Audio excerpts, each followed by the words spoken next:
Shalom Bapak Ibu dan teman-teman semua, jumpa lagi dengan saya Jenny Hartantio. Semoga kita semua selalu dalam kondisi yang sehat, bahagia, dan sejahtera.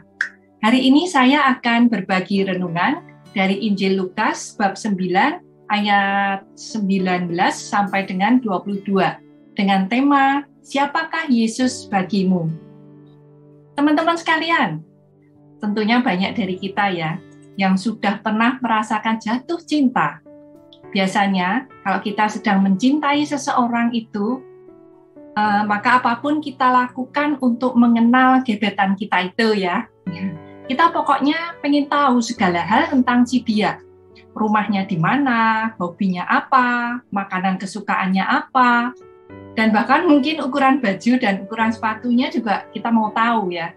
Dan kita juga mungkin follow medsosnya, kita selidiki ya tentang si dia dan juga lain-lain.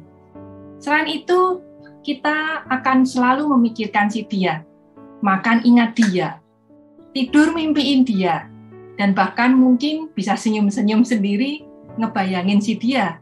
Pendek kata, dia itu adalah segalanya buat kita dan kita akan berusaha mengenal dia sedekat-dekatnya, dan melalui info-info tentang dia dan juga pengalaman bersama dengan dirinya. Pada Injil di atas, Yesus bertanya kepada murid-muridnya, "Menurut kamu, siapakah aku ini?" Ada beberapa versi yang beredar saat itu tentang identitas Yesus. Ada yang menganggap Yesus ini adalah penyembuh orang sakit, kemudian juga pengusir setan, Rabi yang mengajarkan kerajaan Allah, Yesus dari Nazaret, anak tukang kayu, dan juga ada yang menganggap bahwa Yesus itu adalah Yohanes Pembaptis atau Elia yang bangkit lagi. Sama sekali tidak ada dalam benak mereka bahwa Yesus adalah Mesias.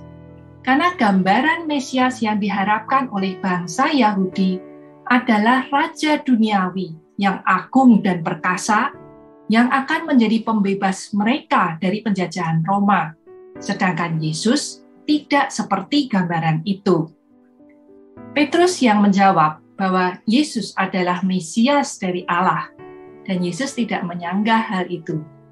Namun keyakinan bahwa Yesus yang dijanjikan Allah dan ditunggu-tunggu kedatangannya oleh banyak orang akan terbentur pada kenyataan bahwa Yesus ditolak oleh para pemimpin Yahudi, didera dan bahkan wafat di kayu salib.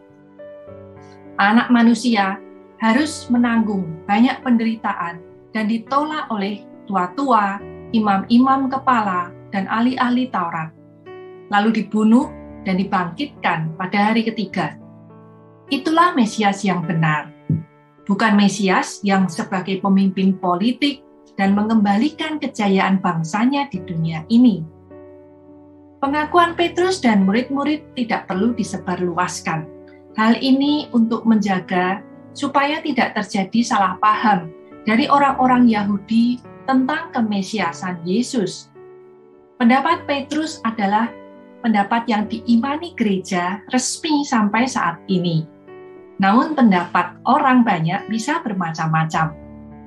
Lalu, bagaimanakah pendapat kita berdasarkan pengenalan dan pengalaman kita?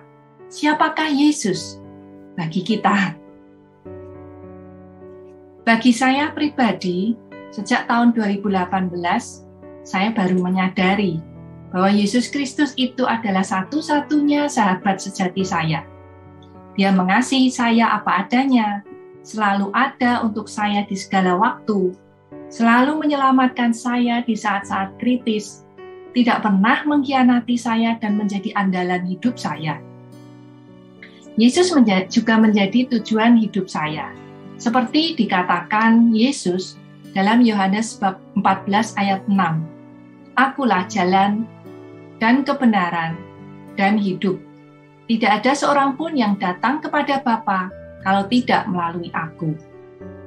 Kasih Yesus membuat saya yang sekarang bisa melalui hidup sehari-hari dengan lebih kuat, dengan lebih sukacita dan damai. Saya mengenal Yesus lebih dekat sejak saya mengikuti SEP atau Sekolah Evangelisasi Pribadi. Dan SEP itulah anak tangga pertama saya dalam menguak dan merasakan betapa besar kasih-Nya kepada saya.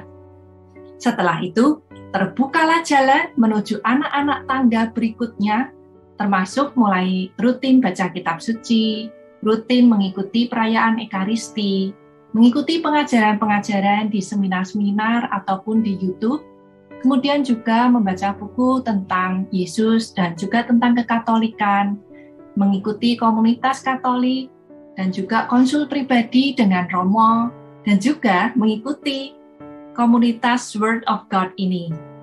Itu semua membuat saya semakin cinta dengan Yesus. Sudah selayaknya saya juga membalas kasih Tuhan dengan melaksanakan ajarannya dan menuruti perintahnya. Dan saya masih terus belajar untuk menjadi lebih baik. Dan itu proses belajar yang terus-menerus. Ada satu kutipan dari Bishop Frank Caggiano, yaitu memiliki iman adalah seperti jatuh cinta. Datang dari pusat dan tinggal di dalam pikiran Anda semua. Kristus itu adalah pribadi yang agung, namun tidak hanya untuk dikagumi seperti layaknya fans yang mengagumi idolnya atau idolanya, tetapi harus dirasuki menjadi satu dengan jiwa raga kita. Ajarannya indah, tetapi apakah kita mampu menerapkannya dalam hidup keseharian kita? Seperti yang dikatakan oleh Santa Teresa dari Avila, pencinta yang benar-benar mencintai, dimanapun, kapanpun, ia akan selalu memikirkan yang tercinta. Maka apabila Yesus bertanya kepada kita, menurutmu, siapakah aku ini? Apakah jawaban kita? Silakan kita merenungkan pertanyaan ini dan temukan jawabannya. Demikian Bapak Ibu renungan saya hari ini. Semoga memberkati dan saya ingin mengatakan jatuh cinta kepada Tuhan Yesus sejuta rasanya. Berkah dalam.